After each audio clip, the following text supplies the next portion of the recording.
still got, you can pull it that way towards you guys. That would be your choice. I think that's Pacific Northwest. fine. We were there for our honeymoon. Oh, you did? I love it there. Oh,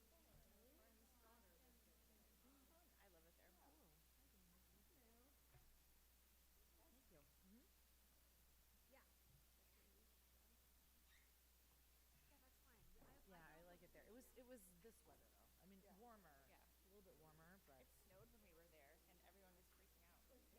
it was Yeah, let raining. me switch with this one. I was in San Diego when it rained, and I've never seen That way it'll power. This one's kind of half power in my computer right now. No, it's just raining. No, I remember living in Virginia, and it snowed like a little dusting. Yeah. And I was like, oh, I'm still gonna go to work. Every bridge was closed. Everything was. I was like, it's like a dust.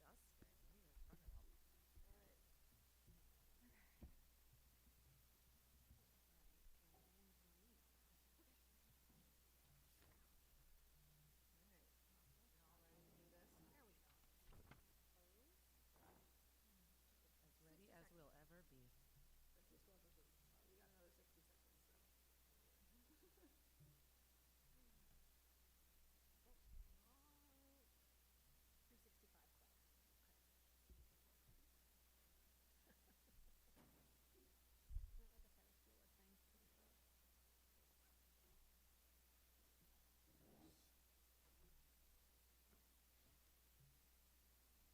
Not like a Ferris Bueller thing.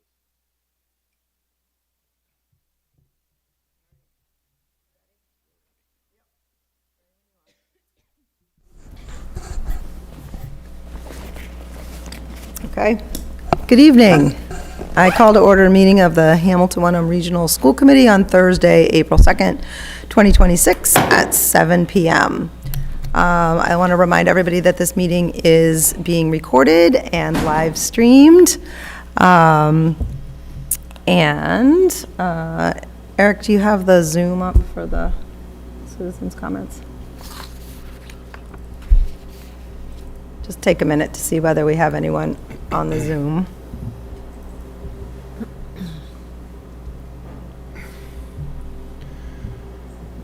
Come on. It's okay. Take a minute.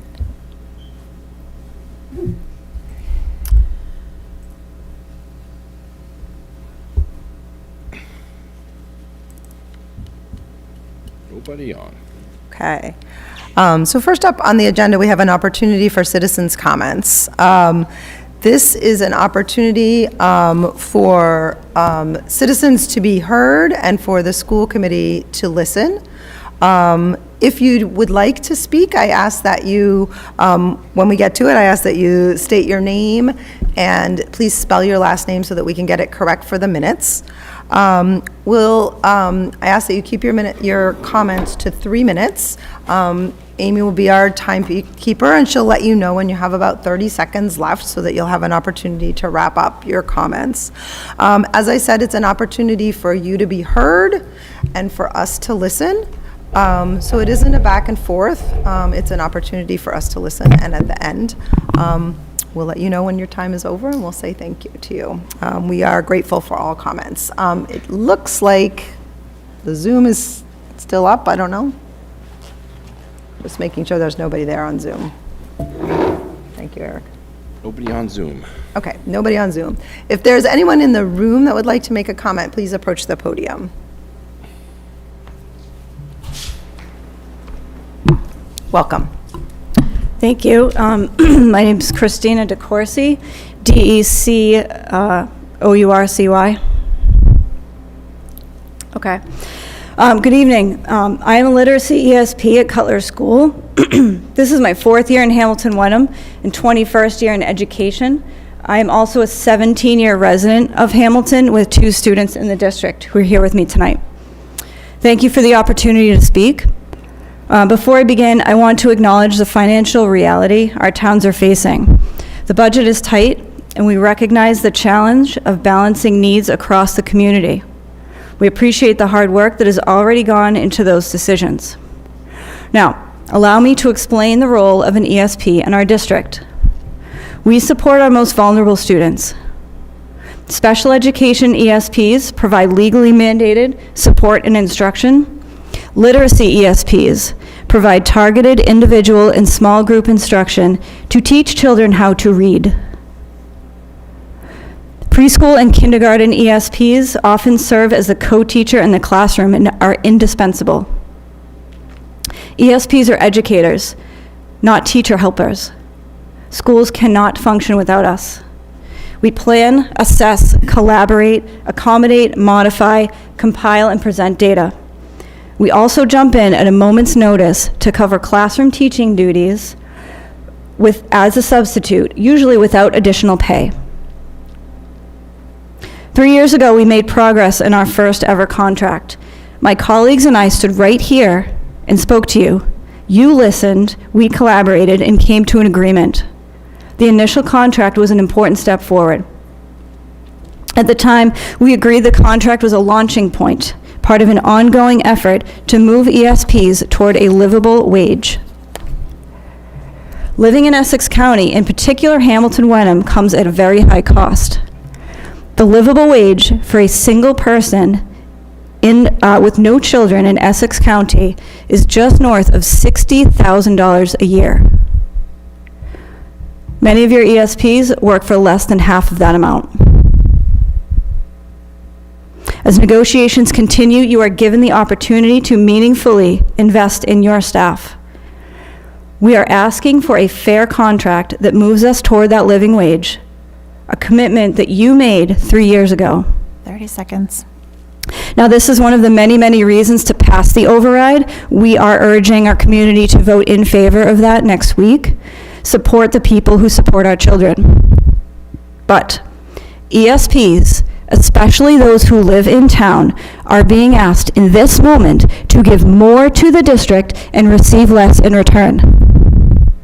Progress on this contract must continue in a way that reflects the value of our work, which is equal to the value of our children's education. Thank you. God bless the Wetson family. Thank you. If there are any other citizens who'd like to make comments at this time, I'd ask you to approach the podium. Okay, looks like there aren't any more comments in the room. Not online. Okay, and it doesn't look like anybody is on the Zoom link. Okay. All right, we will go ahead and close citizens' comments at this time. Thank you, as always, for taking the time to speak so that we can understand. We appreciate it. Next up, we have a portion of our school committee protocols. I think it's Jen.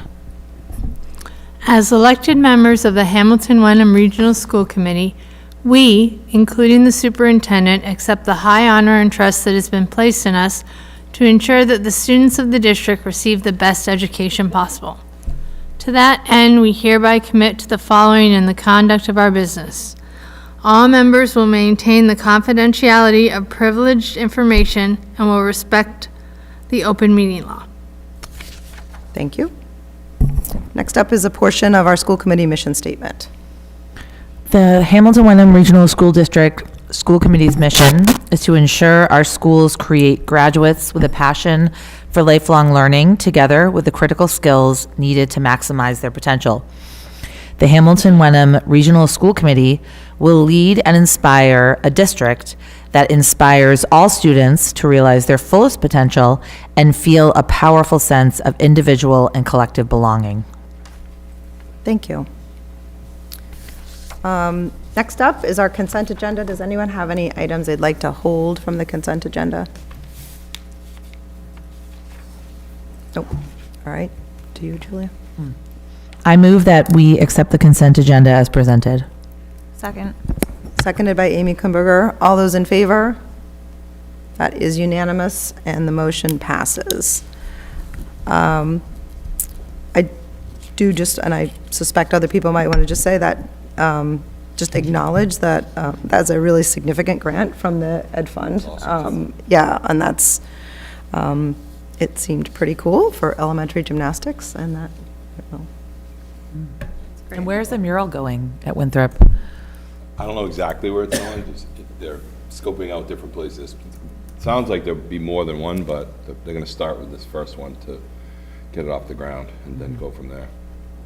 Did we skip the superintendent's I did, report? and the funny part is I was actually not trying to skip it. I was actually thinking I was gonna. It works perfectly. Yeah, no, I didn't know whether you want to do your report in conjunction with our. Yes. Yes, that's what I thought. Okay. All Works right. perfectly. To you, Eric.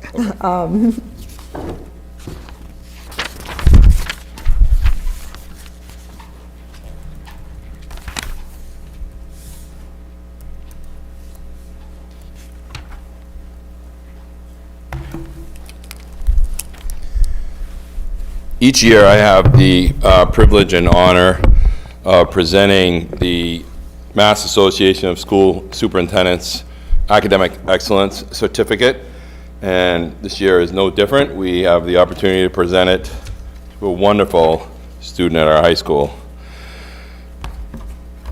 It's an honor to celebrate Emma Clefty. Emma, come on up. A student whose journey is defined. She's a student whose journey is defined by a rare combination of intellectual brilliance and a heart for service. As a top-ranked student in the senior class, Emma has masterfully navigated our most rigorous curriculum, often doubling up on AP Sciences and pursuing dual enrollment courses, all while commuting daily as a school choice student. A proud first-generation American who speaks Albanian at home, Emma embodies the spirit of resilience and the pure love of learning that makes our school community shine. Beyond the classroom, Emma is a visionary leader who doesn't just wait for opportunities, she creates them. Recognizing a need for future medical pathways at Hamilton Wenham Regional High School, she founded and co-directs our school's HOSA chapter, opening doors for dozens of her peers. Her intelligence extends into the professional world of medicine as well. She has already contributed to high-level cancer research at Mass General Hospital, where she has utilized computational data to study multiple myeloma. Whether she is volunteering at a surgical front desk of Newton Wellesley Hospital or leading health initiatives on our community committees, Emma brings a level of professionalism and empathy that is truly beyond her years. Emma's ultimate goal is to become a physician researcher, bridging the gap between scientific inquiry and compassionate patient care. We do not doubt that she will impact the world of neurology and beyond with her signature blend of curiosity and justice. We are incredibly proud to announce that this fall, Emma will also be taking her extraordinary talents to the University of Pennsylvania. Please join me in congratulating Emma on this well-deserved honor.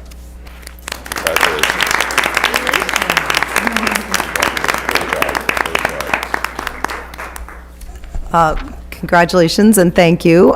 Did we get a photograph? I would love to have, Emma, would you be willing to take a photograph? You still Emma for a photo? Emma and Emma, there. Yeah, where do you want to be? Yeah. For the whole world.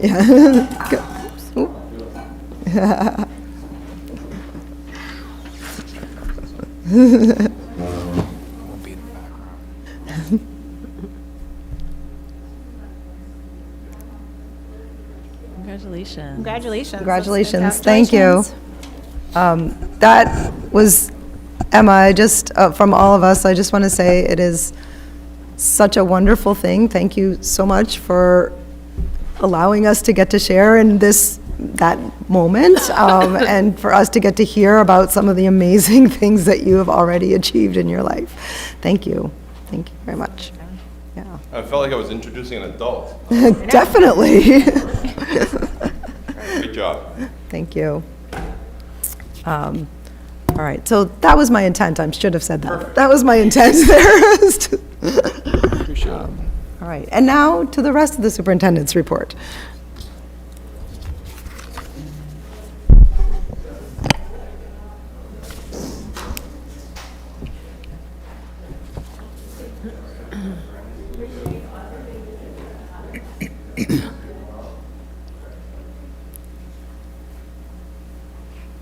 I wanted to take advantage of tonight's superintendent's report that's pretty low-key because it's MCAS time and it's kind of low-key in our buildings. There are a lot of things going on, but there are a lot of things coming at us, and I think it's important for me to talk about some of the things that are impacting our school district publicly. And the first thing is, with this, these little boards, we use these at the North Shore Superintendent's Roundtable to talk with our state legislators about the impacts that are occurring right now in our schools and our communities. This first board is talking about Chapter 70 funding. Chapter 70 funding is basically school aid that comes from the state to school districts. In regional schools, in school districts, it comes directly to us. In cities and cities like Beverly, it goes directly to the town, and the town determines its use. Either way, we have been what's called a hold harmless community, which means we get minimum aid every single year and nothing more. We've been that way for many, many years. We've averaged 10% of our total budget in state aid over the last 8 or 10 years, consistently. It hasn't changed. When you're talking about a $49 million and $4 million of it, $4.6 million of it is state aid, we've fallen way behind. We've fallen dramatically behind in the last 10 years, and this is really just kind of our effort to start to talk about it. Our communities both rely on residential taxes to pay the bills. Majority of what the monies that are obtained through taxation is from our residential taxpayers. When you start to look at the combination of low state aid and the burden on the residential taxpayer, there's really no way out, because the cost of everything else continues to outpace the 4 and 5% increases, just outpace the 2% and 1% increases from the state side. Some other costs that we're managing this year, as with every year, are special ed costs. Every single district is wrestling with special ed costs. Promises were made by the state legislature to really dig into paying some of the burden. Circuit breaker was designed years ago to help offset some of those out-of-district placement costs. Circuit breaker has some major flaws. It doesn't kick in until you exceed $46,000-ish, roughly. I don't know the exact number, but $46,000, then it starts to kick in, and that's a percentage of the total. It also starts to kick in when you really have a number of placements going in different directions.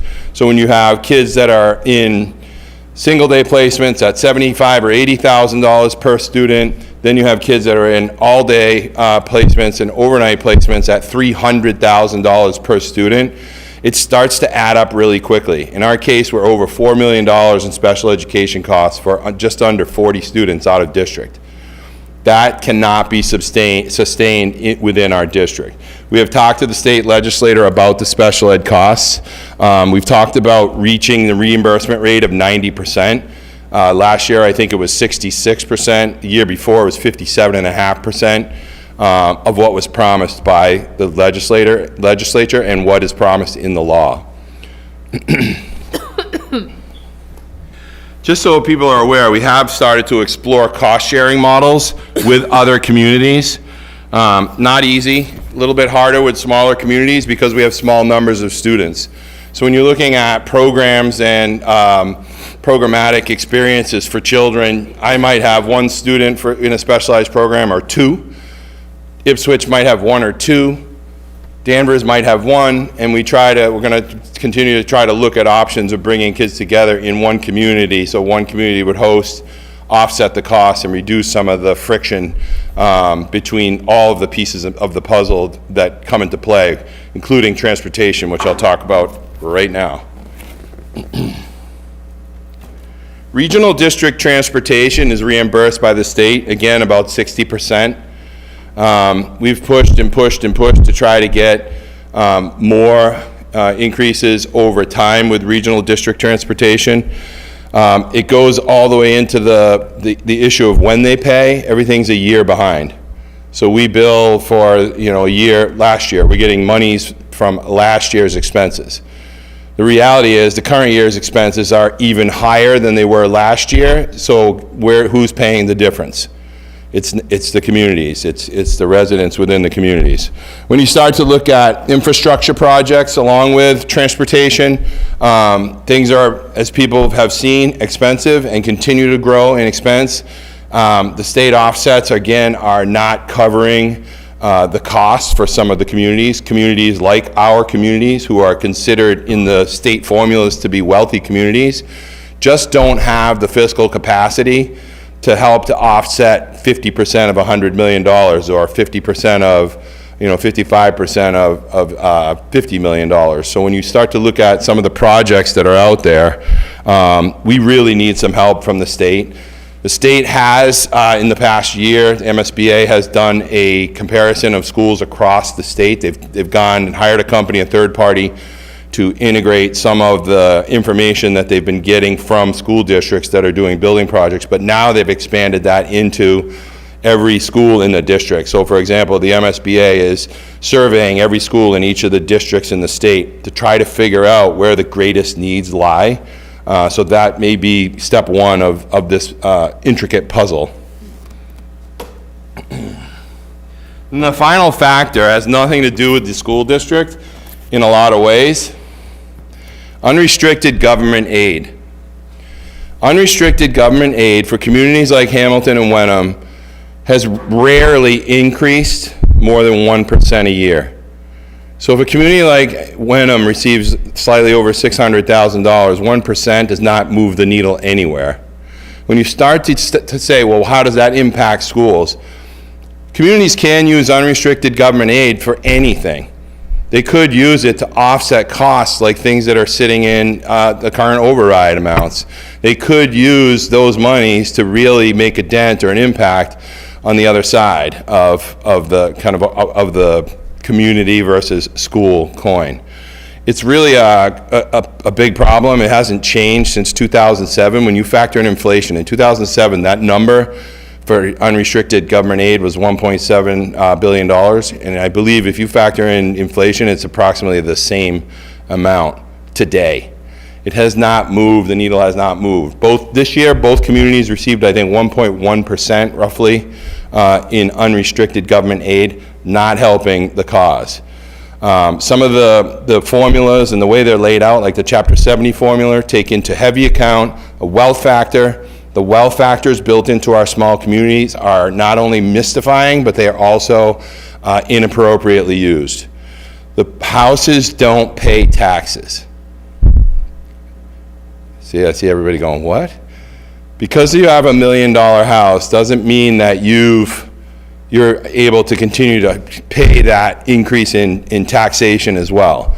For example, somebody who's 70 years old or 75 years old who's lived in our community their entire life for 50 years, I'll just use a round number, their kids went to our schools, their families have moved on, they may have lost their better half, they're living by themselves on Social Security in a house that they bought for $100,000, it's now worth $1.2 million, being taxed at that rate when their incomes haven't really shifted. There's a trap built into things like that within the communities that I think the government is going to have to start to take advantage of. And this tonight is not really a lesson in funding. It's more of just the realities of what we're facing in every single community.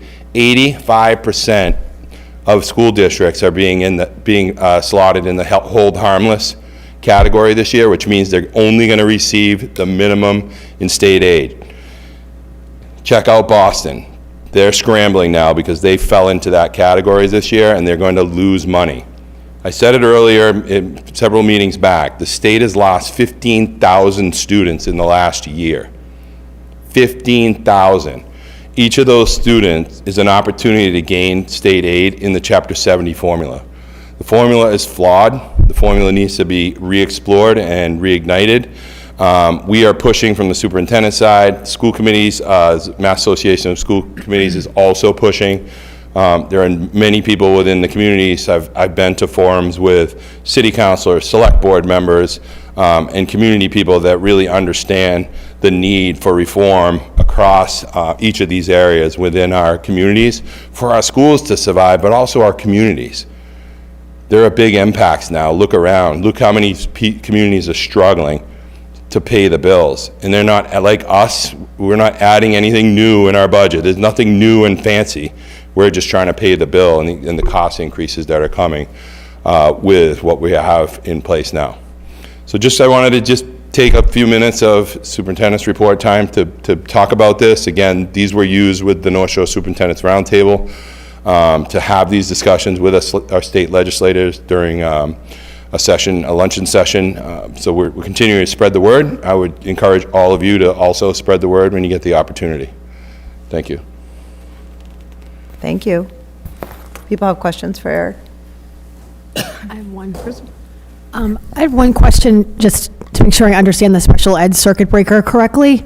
That those reimbursements only kick in once we spend approximately $46,000 on a percentage basis.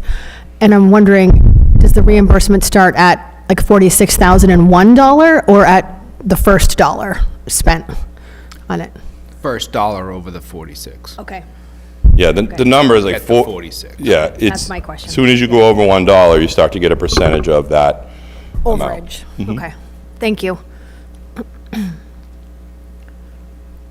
Do people have questions?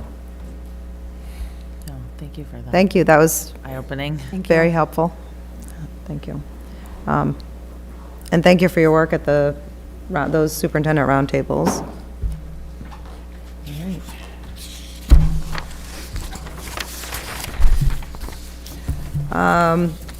Oh, I do have Yep, one go. question. So you said for out-of-district placements, we're spending $4 million for under 40 students? Yeah, I think it's actually 4.2, yeah, it's 4.2 and some change. Is this what other districts are seeing, or are we? It's Active. all over the map. Yeah. It's all over the map. You know, some of the smaller districts are seeing less, some are seeing more. Special ed transportation is the one that is starting to hurt because we see some of that in a reimbursement, a percentage of that. Some other communities don't. It doesn't deflect as in the same way. So Peabody is a good example. They have lots of kids being driven all over to these out-of-district schools, and it's $300 a day per kid on average. So what we did in the North Shore Education Consortium, I'm on the board there as well, we got together with 8 other schools and combined our routes. And we saved, I think, $130,000 this year just by trying to rejigger routes and say, okay, instead of me driving one kid to that school and you driving one kid to that school, we would pick them up and everybody would cut the cost. So we're continuing to dig into ways to try to cut those costs. I think it's also looking at, can we bring some of our kids back in from out-of-district placements? And there are lots of factors there, including building appropriate programs that people feel meet the needs of their children, and that's a big ask. And you know, I'll say it here, and I'll say it, I always try to sneak it in, is it can't become a special ed versus regular ed problem. No. It is all of our problem, no matter however you want to call it. It's education, and there are children, and that's really something I just think people need to keep in mind. It's easy to say, oh, it's all this group's problem or this group's problem. It's all of our problem. We just got to try to continue to find ways to save money. I appreciated the presentation because I think people really need to see the way that costs are skyrocketing, costs out of our control are skyrocketing. Yeah, I think it was really eye-opening. Thank you. Anybody else? All right, thank you. We already had the pleasure of seeing the MASS certificate presented to Emma. That was lovely. Next up is the foundation grant, 1-8 foundation grant. To you, Eric. Thank you. Over the past few years, and I'll go all the way back to my entry plan, one of the things we realized in our elementary schools was every student in the same grade had a different experience depending on the building they were in. So we set out the following year to change that, and we've really done amazing work. Our staff members have pushed hard to put in, bring up to speed a new literacy curriculum, all the interventions that go along with it, a new math curriculum at the elementary level, all of the interventions that go along with that are starting to fall into place. And now we're looking at science. Science is a weak spot when you look at elementary on things like MCAS. And we've known that for years. It's just, how do you fit it in has always been the question. So we had run some pilots during this year to try to figure out the best direction to make connections for kids, but also give them some opportunities within science. The one thing that rose to the top was Open SciEd, which is a open middle school science curriculum that gives us the opportunity to get deeper into inquiry. It's really heavily inquiry-based, and that's really the way, when you look at the standards are very much inquiry-based. Several years ago, I remember Ben making a presentation about the differences between how the MCAS questions are being presented, and they've gone from just kind of answer this question, check this box, to show us how you're going to inquire about this problem. It's really a more hands-on science, asking questions, analyzing data, developing models, constructing explanations, like show us how you understand what we're learning today, which we think will be heavily impactful in the middle school level. This has been kind of long in coming. The 1.8 grant will help us with the monies needed to get this off the ground. There are things that have to be purchased, so we have about $50,000, and it spreads out, excuse me, in 3 payments. June 26, we'd see about $25,000. June 27, we would see $14,800, and June 28, we'd see the last $10,000. It's a good opportunity for us to have a funding source, because it's not something that we said, oh, we're going to put aside $100,000 for science at middle school or $100,000 of science at elementary school. We are following a similar process at the elementary school, trying to figure out what the best direction is, while also connecting it with the STEM program that we put in place this year as well. So there's a lot going on in the science area. There is a lot of work, a lot of conversation, a lot of trial and error, like let's try this curriculum, let's try that one. And as you know, the state is really pushing for high-quality instructional materials, and in order to move into using materials in our classrooms, it is important for us to make sure they kind of pass the litmus test of the state for high-quality instructional materials. The Open SciEd does that. It is backed by the teachers at the middle school. They really liked it. That was the one they leaned towards really heavily. And we think it would be a good opportunity for us to start to iron out our choppy science curriculum right now, but it'll be a good opportunity to give us some consistency across the middle school. All right. Thank you. Yeah. Great. Does anyone have questions? So part of this grant was a commitment to do, if I remember correctly from reading this, 225 minutes of science a week? Are we not already doing that? We are, but not in every grade, when you look at it from the perspective of 6th, 7th, and 8th grade. So it's, again, our issue is fitting it in. I mean, we're seeing that at the elementary school, like, how do we fit more in the state? It's like, well, you got to do this, and you're going to add this. So it's just really fitting it in. Okay. Zach's been really good. Zach Best at the middle school has been really good at shifting the schedule as needed and trying to give kids opportunities to do things like this. Other people? This is great. Yep, it's great. Congrats. Thanks. Yeah, Just need so to I sit there. did have a quick, I wanted to make sure you addressed this, but I just wanted to make sure I really understood that, or that in the elementary leading up to this, part of this implementation will be trying to align the elementary so that they're, Yep. but they're not actually doing Open SciEd curriculum. They haven't made a decision yet. They're just literally doing, they backed up the process Yeah. to the elementary school and are in that discussion phase now. So they'll be the same thing. They'll trial later in the school year, in May, they'll trial some of the different units from different science curricula and make some decisions to move forward. The thing that's important with the state is not only is it the HQIM, that high quality instructional materials, but it's also the standard alignment, and they're really pushing hard with that. So much so that they're coming out with a literacy bill that really puts some guardrails in for school districts. We'll be ahead of the game there and beyond. So the work that everybody has done so far has been unbelievable, and really has given us a leg up. We have schools visiting us all the time for our work with CKLA, for our work with literacy, interventions, and the way we run them. And I'm sure we'll continue to do that. We've taken the lead in a lot of areas, and we want to continue to take the lead and kind of be out front in this work. Okay. Anybody else have anything? No, I mean, just a comment. I'll just say, I think it sounds like a great way to learn this, just especially, I'll just share, I mean, in my line of work, change is the only constant, so learning how to take new information and inform, construct a model, construct explanations, I think that's going to be great. So start them young.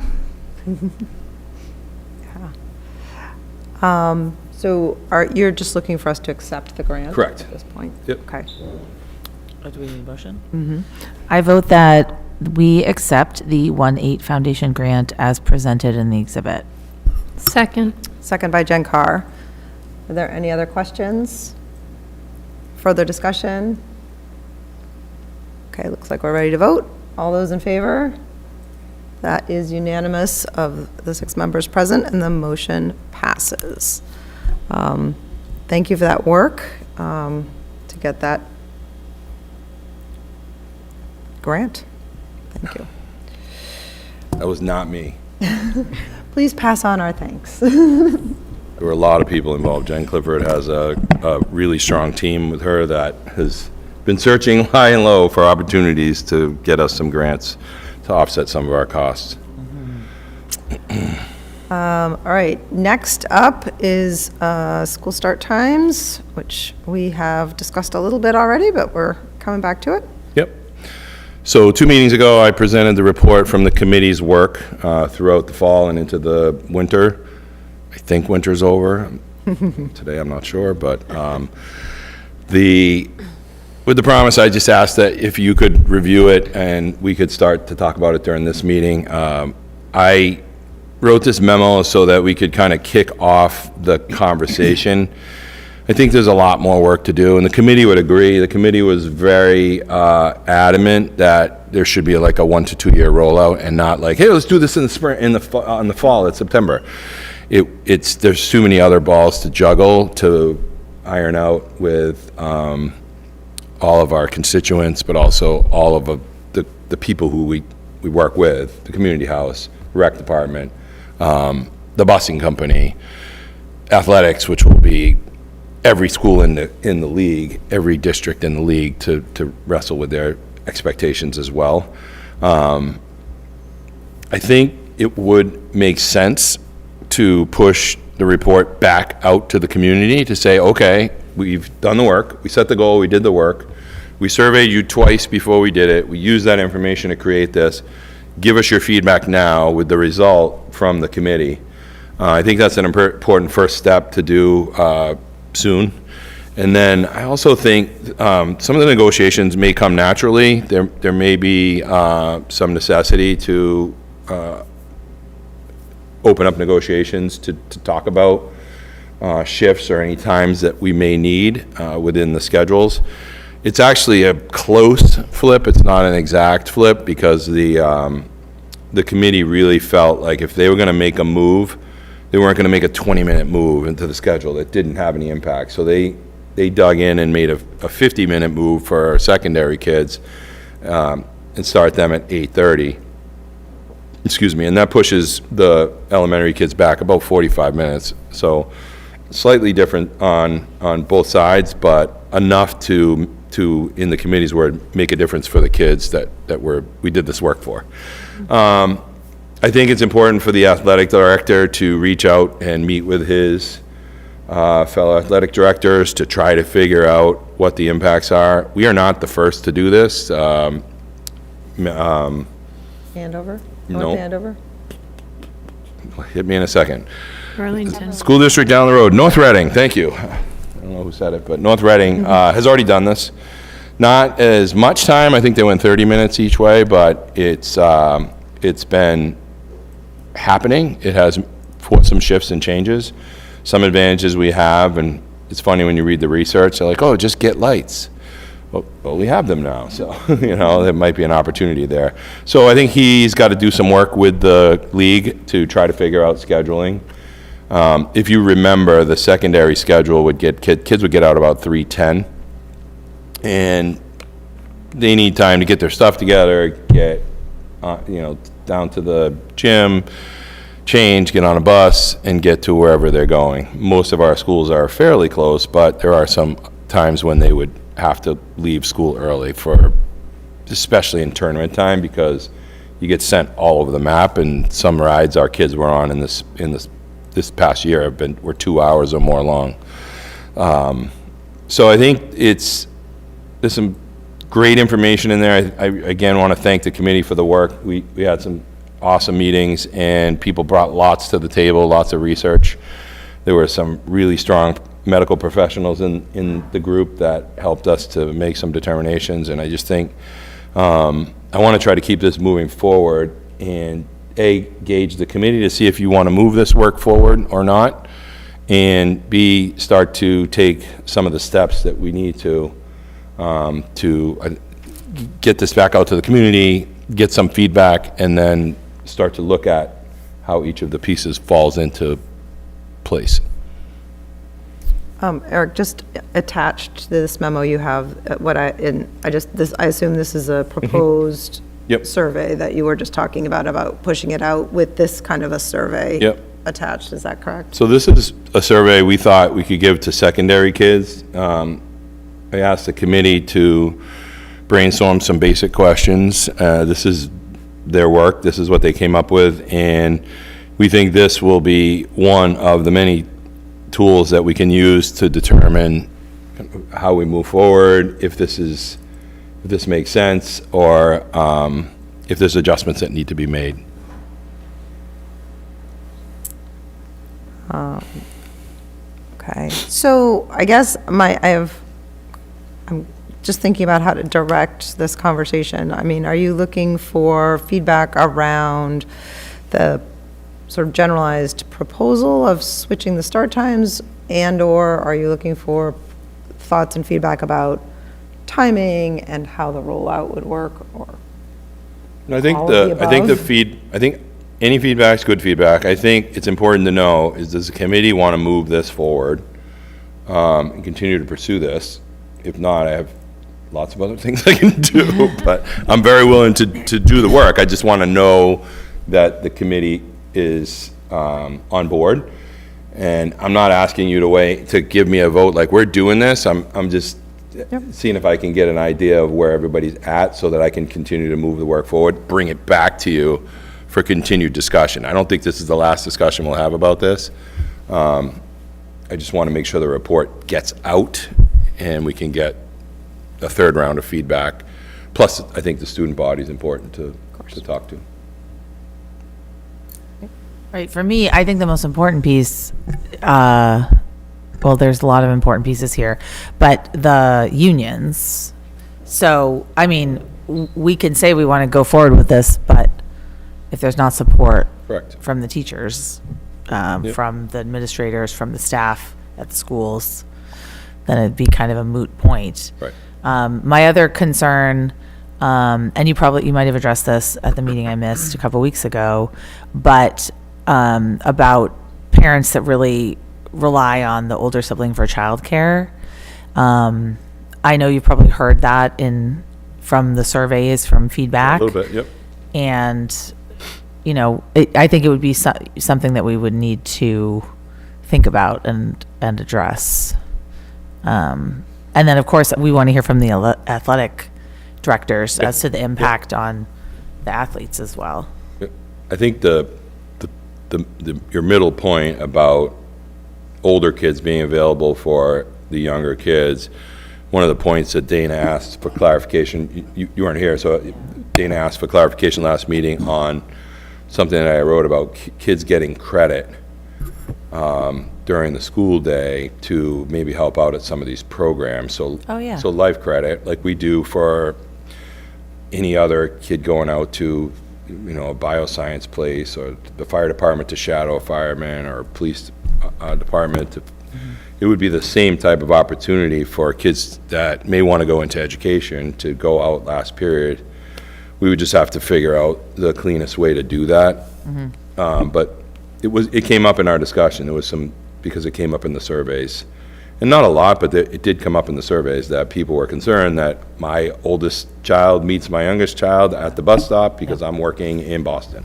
Yeah. So those are real pieces of the conversation that we need to surface and dig into a little bit more, definitely. Yeah. Thank you. I am definitely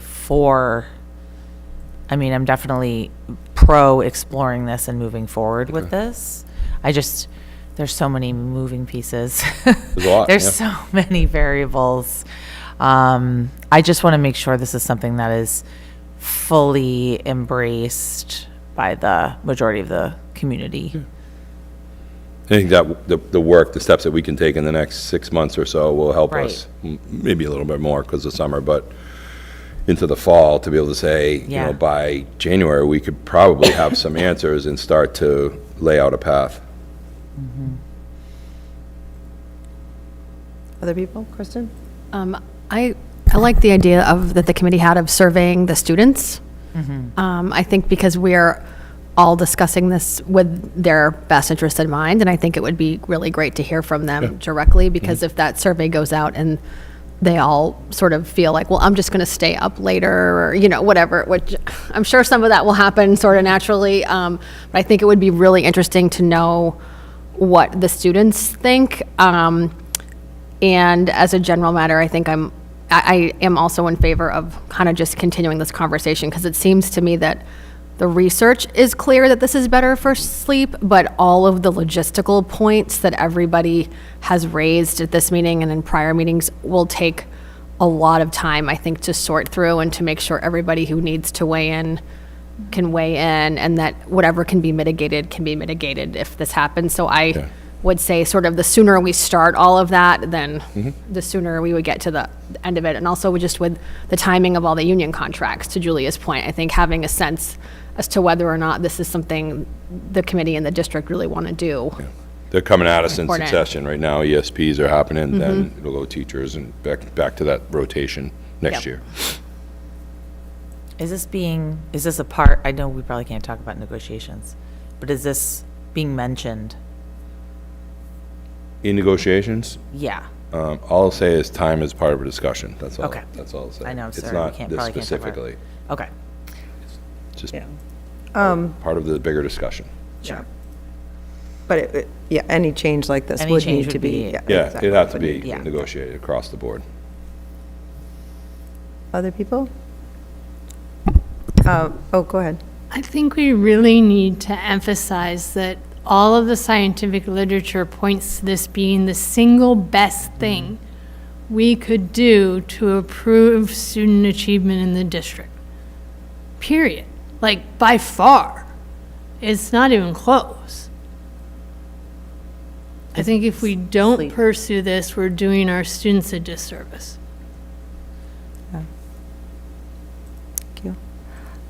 And I love that it's finally come on to it's finally happening a little bit, like there's more discussion about it. Yeah. Because it was something that we were kind of discussing in the Yeah. air a pushing few this years 2 ago. years. You've been pushing this for years. Yeah, Yeah. no, I certainly don't know, but I do hold hope that it, because one of the biggest hurdles in athletics is the other teams in your league. So in other words, if this is something we achieve, then other towns, that makes it easier for them to do this, because Yes. it's not really that there's a Leading by magical example. time that we need to hold athletic events. It's just that you're trying to coordinate with what the other team is able to do.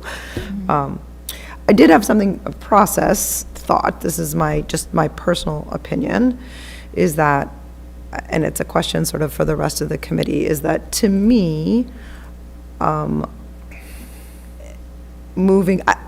totally in support of moving forward the process. I'm wondering, process-wise, to me, this is something that would be a valuable conversation to talk about. Would the committee want, when we do our district goals and our superintendent goals for the upcoming year, to me, it seems like this should be part of the discussion, much in the way that we've done other goals. In other words, if we had a district goal around, creating AI pilots information, or, I'm just suggesting that seems like, to me, a logical time to make a decision about, like, if the goal were to read, by the end of, FY '27, we would have a plan that would be a actionable goal.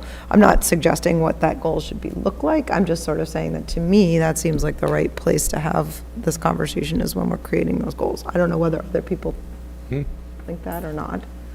I'm also acknowledging on that- track. Yeah, it seems like that would be the place to discuss, is it a one-year term, a 2-year, is it? Yeah. That's my thought. I think that's great. That's where this came out of, right? When we were doing our goals last year. Yeah, at some point. 2 years, Yes, 2 summers ago, yeah. 2 years ago, wow. Yeah. Do you need, my question is, given that it sounds like, I don't know, I guess we didn't hear from you on, I concur. I think it's a great thing to explore, yeah. it sounds like there's an appetite on the current committee to continue this work. Do you need anything from us in order to do these surveys? Like, No. because I guess I'm sort of feeling like, yes, the committee, whatever the committee makeup is, when we're having that conversation in June or whenever it is, or whoever is there, it would be useful to the committee to have that information. Absolutely. Like, at that time. Yes. I think an appropriate move would be to do the student survey, push the information back to the community, get feedback there, sit on that information until we set the goals for the district in the fall. And one of those goals will be connected to that. I'm not sure how it's worded yet either, but Right. we'll figure that out in retreats. Right. And that's a time for the committee to make that, as, I mean, to your point, Eric, that, like, to have the committee say, yes, this is something we want you to focus on the district to focus on in FY '27, or we think it should be a 2028, or other things have occurred and we Yes. don't want to pursue it. I mean, that, just putting that out there, and that's, other people can disagree. So I will I think keep that makes sense. It makes keep sense. moving forward, Yes. do the surveys, get the information back out to people, gather it all up and get it ready for goal setting for 26-7. Yeah. Okay. Great. Thank you. Thank you. There's so much work that's already been done. Yeah. It's great to see. Yes.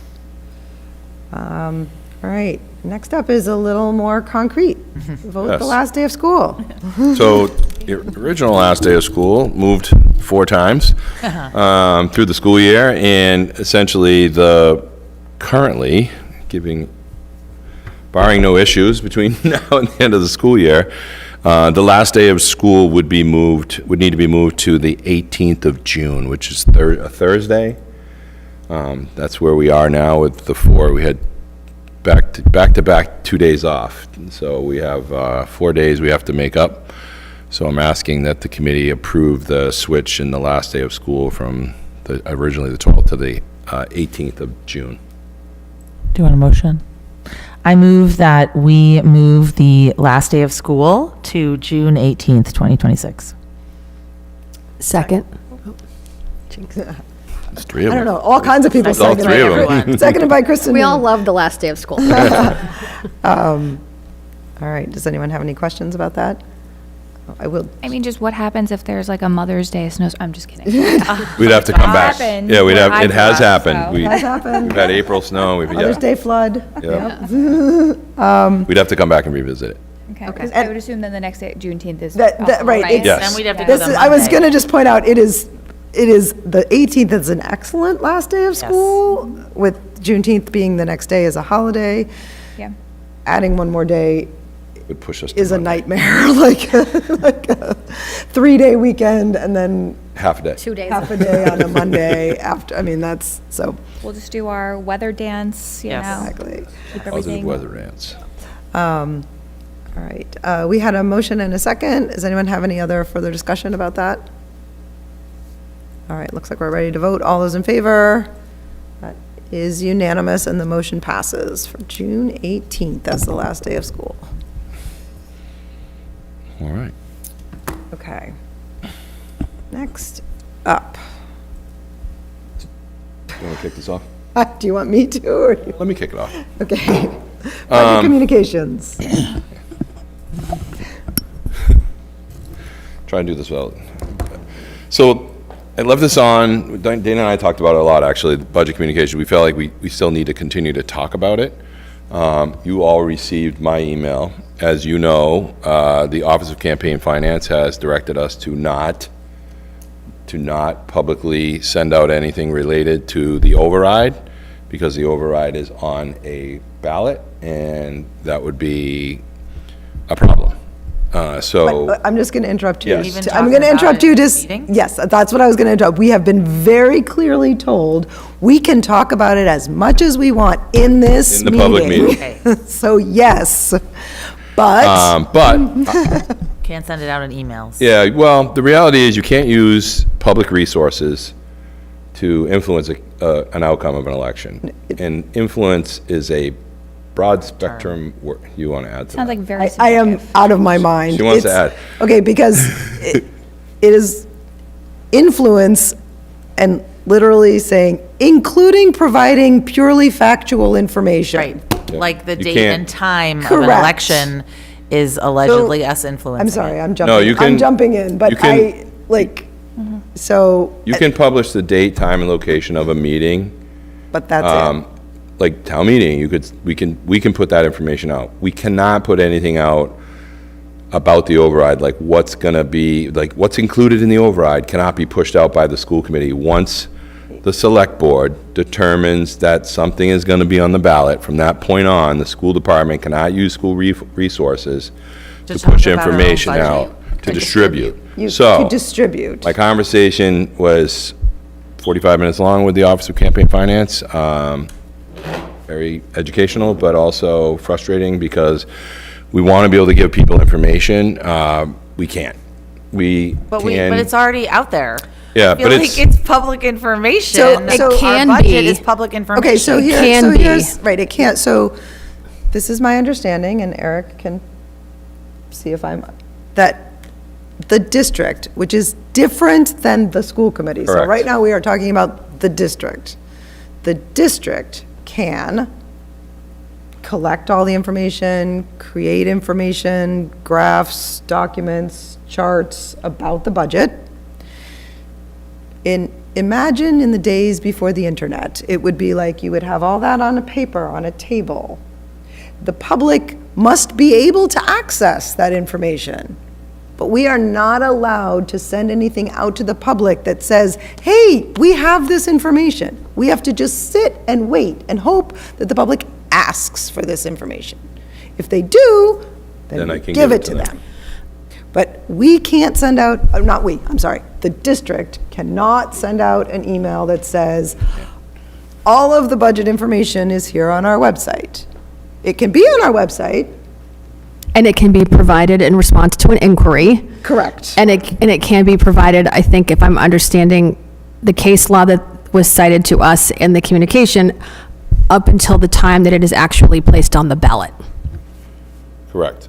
So prior to something being determined by the select board, it's on the ballot, we can engage in a level of distribution, although there may not be Accuracy. accurate facts to distribute at that point, because nothing is really finalized until the warrant and the ballot are approved. So we could provide general information. I think the other thing that's important to emphasize here, so people do not feel that we have been doing something wrong historically, is that this is new guidance. that this is a change in the guidance issued by the Office of Campaign Finance, it seems to me, as of last year, and that it is not clear to us the process that this office uses to update its guidance. That information may become clear, but as of today, we don't understand yet the process that they use to update this guidance and why a case from the SJC, the highest court in the state that has been settled law since 1978, is now being interpreted differently by the Office of Campaign Finance. Yes. This is going to hammer us for transparency. Well, that's what I was just going to say. Our Oh, no, goal- we're gonna be, it's Yeah. gonna be like, why is the school committee hiding things? Yeah. Yes, and, right, so, yes, it's an interpretation of, that is, somehow the interpretation Has been updated. has been updated. We, in the past, the guidance that we've always been given was that information provided to the public must be facts and neutral, that the district does not, I mean, we've talked about it many times in this meeting, the district can't say vote yes or vote no, or, you know, but that all the information is provided. Feels like good public policy is to provide information to the public. That, So I think it's important to note, so everybody knows, we have information on our website about town meeting. It's not something I'm mailing out, but if somebody asks you, you can say, go check the website. It's there, it's just not, it's not something, I can't put it in my weekly newsletter, like, go to this link if you want to see more about whatever. And- So, yeah, and I do want to say, so just to be clear, we, the school committee, are elected officials and we do not get paid. So the whole statute is about Public resources. using Public public resources. resources to distribute information. So But we couldn't send out an email either.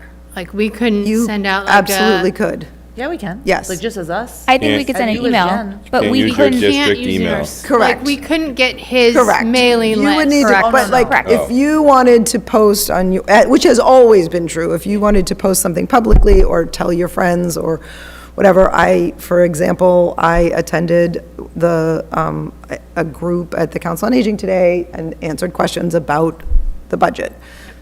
That's completely fine. That's,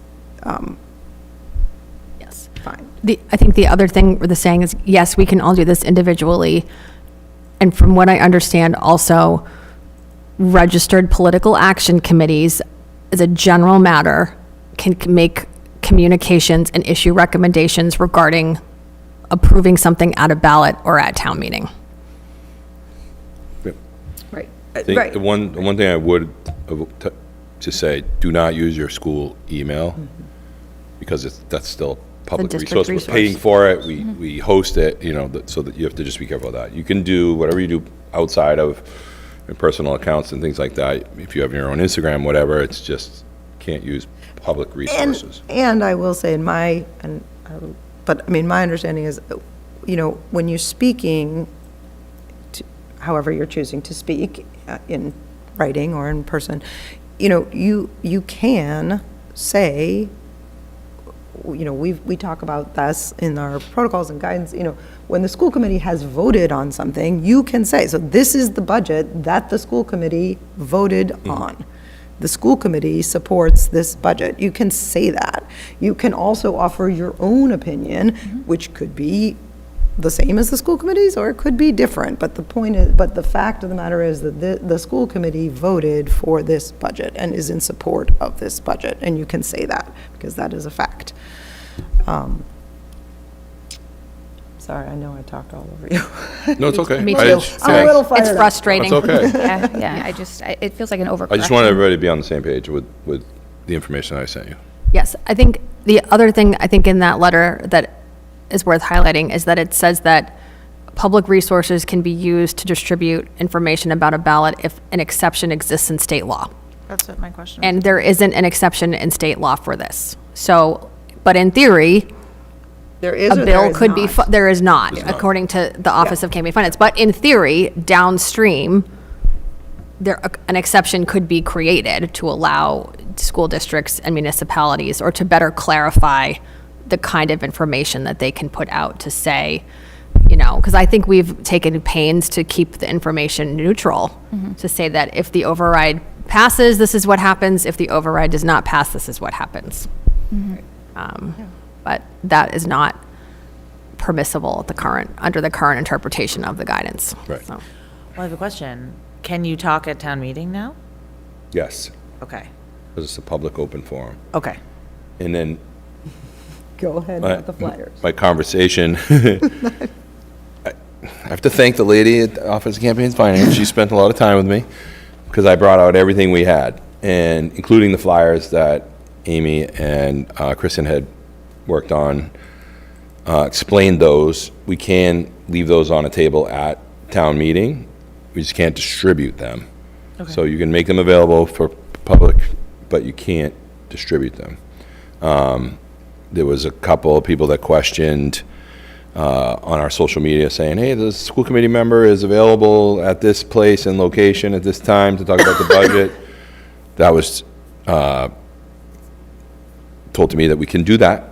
We can do that. You can do that. Okay. So those types of things help to clarify some of the things that we've done. We've taken down all of our social media that was related. We've taken down, anything that was on our Instagram posts and things like that. We have left the things on the website. We've been told we can keep them on the website. We just can't Can't distribute it. send the but people can find website it link if they out. want. I can't send the link out in my weekly newsletter or anything like that. So You can send the link out in response to a question. you can, actually. If somebody questions you specifically about, and let's use the debt exclusion for the roof, you can send them the information and direct them to more information on the website.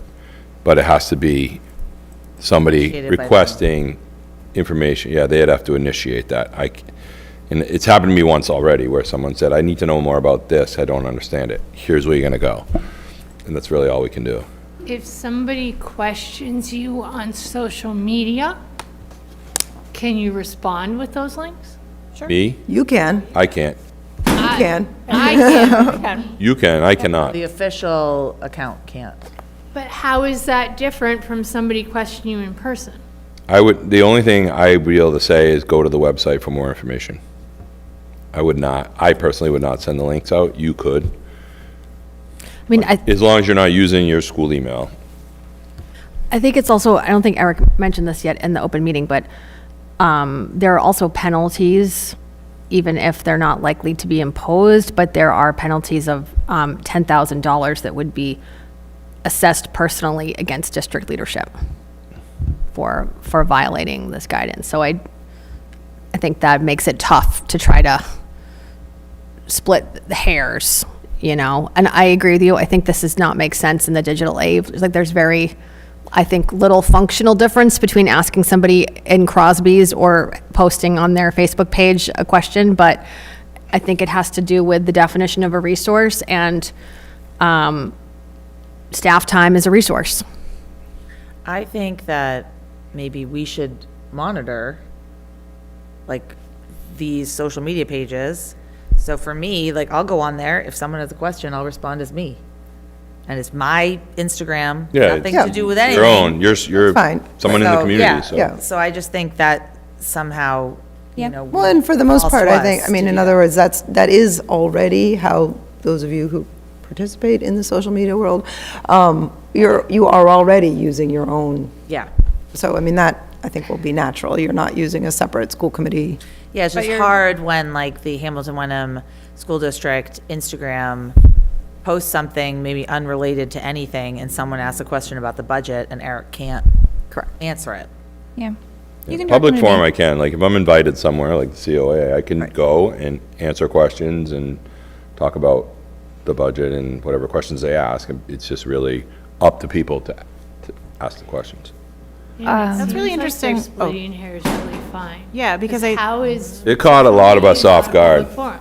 Yeah, it caught a lot of superintendents off guard. I was in a superintendent's forum before I came to this meeting with 8 colleagues, and we had just talked about it, and they were like, that can't be true. And I gave them the letter that I gave you, the public letter that's on the Office of Campaign Finance website, was Manchester Essex was the example, and they were floored. So not everybody knows about it. It's kind of surprise.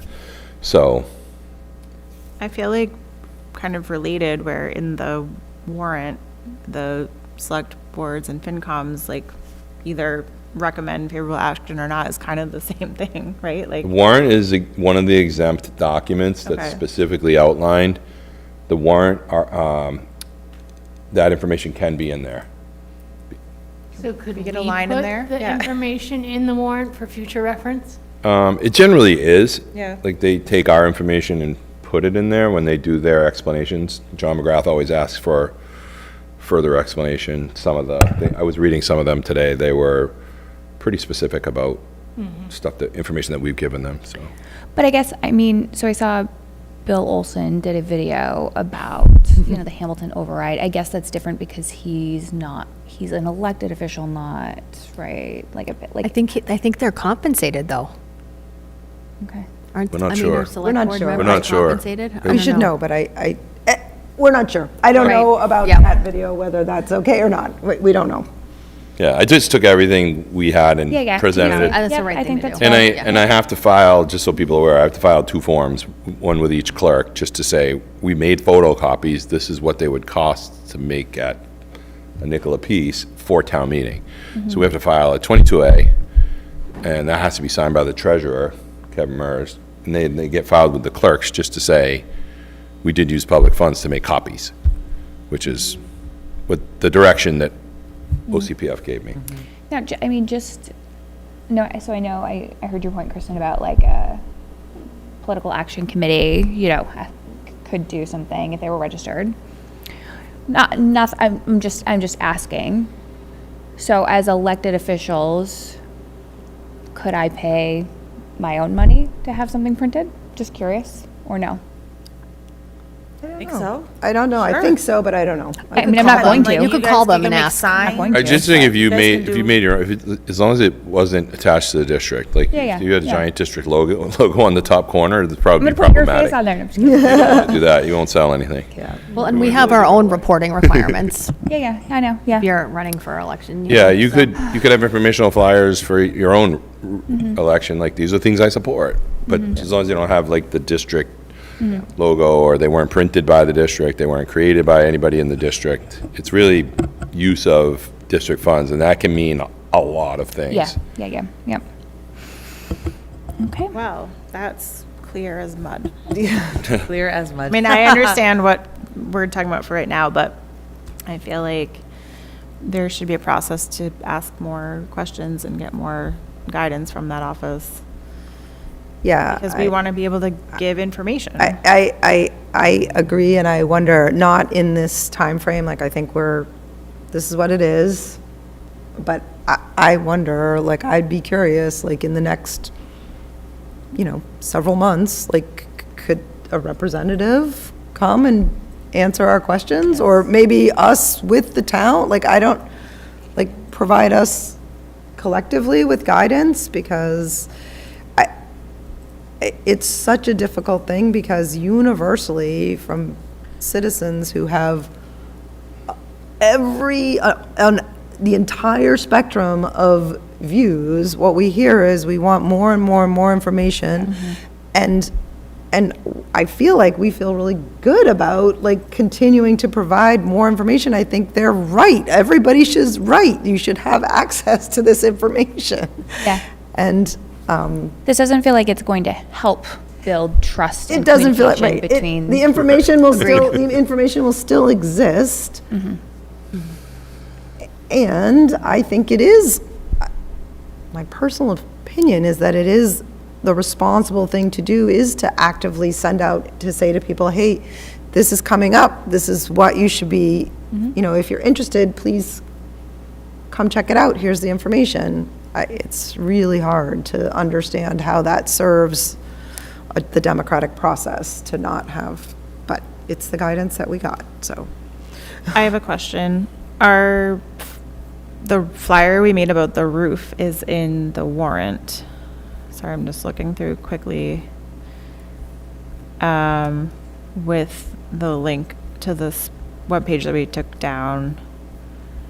is the flyer, I don't think we took the web, you didn't take We the did web page. temporarily till we got it It's- oh. approved by the okay. Office of Campaign Finance. So that's back up, We put it back up. Bitly one, and then, but the regular budget flyer is not in the warrant packet. Is that correct? I don't know. It is not. I did not see it in Yep. the 83 pages. I just, do we, But again, it could be, you know, at least at Hamilton, I know, and I asked somebody about Wenham, that at Hamilton, there's usually, as you enter, there's Oh, a yeah. table that Yep. has information that people can pick up. And I guess that's probably true, and I'm usually running in from the Hamilton meeting into the Wenham meeting, but that will not be the case this year. So I assume Wenham has some sort of a similar, where you can pick up information. I know, but this, people have access to this beforehand. Beforehand, like, yeah. Just, It would be, it'd be nice if it was in there, but, yeah. okay.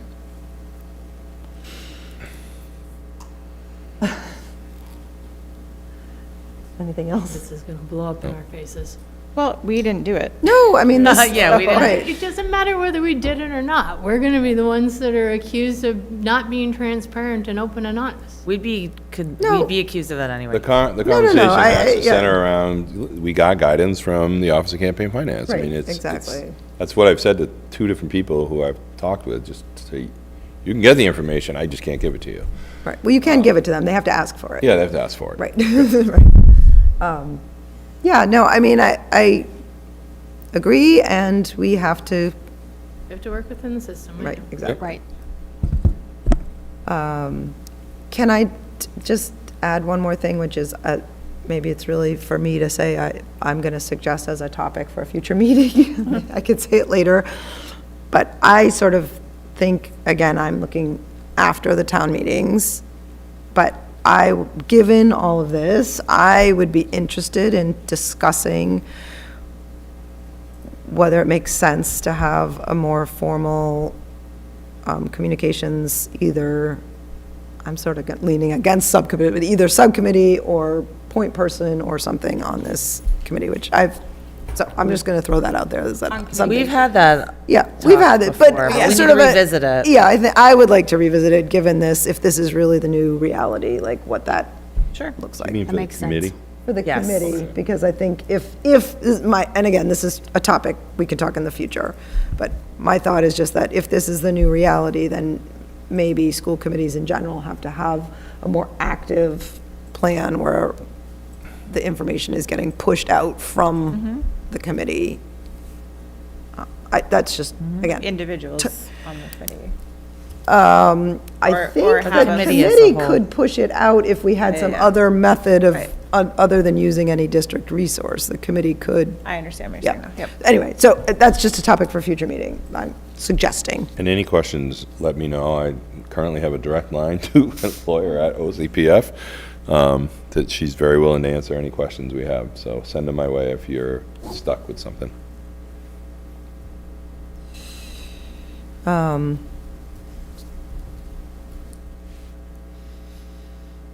Okay. Anybody have anything else on that? Nope. No. Thank you for all of that work, Eric, and welcome. for tolerating my own personal meltdown over it. Thank you. Okay. On to committee reports. Capital Finance.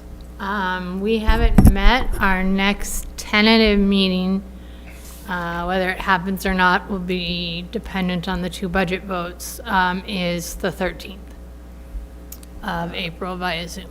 Okay. Right, Vinnie? I got that right? April 13th. Yep. Yeah, okay. Policy. This is a second reading coming back. Correct. To you, Amy. This was just sort of a cleanup. We didn't make any changes from last time, so this is a second read and hopeful for approval. Okay.